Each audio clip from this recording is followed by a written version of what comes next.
Hello YouTube, this is Praveen for TechEmpty. Here in this video, we're going to discuss a common issue many Apple Watch users face, including me.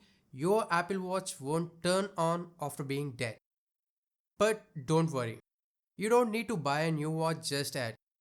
I'll guide you through the steps to fix this problem, and if it works for you, please consider supporting this channel by buying me a coffee using the super thanks button below the video. So, let's dive right in. If your Apple Watch is showing the red or green snake of death or it's completely dead, it might not be as bad as you think. However, if your watch has physical damage, this video may not be helpful for you.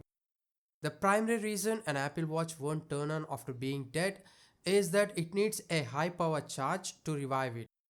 Low power chargers like those with laptops or power banks simply won't do the trick.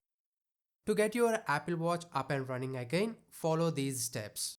You'll need at least a 20-watt fast charger to give your watch the boost it needs. This will provide the necessary power to kickstart your watch charging process. Connect your Apple Watch to the 20-watt fast charger and wait for it to charge. Keep an eye on the charging progress. Once it reaches about 10%, you can switch back to your normal charger if you would like.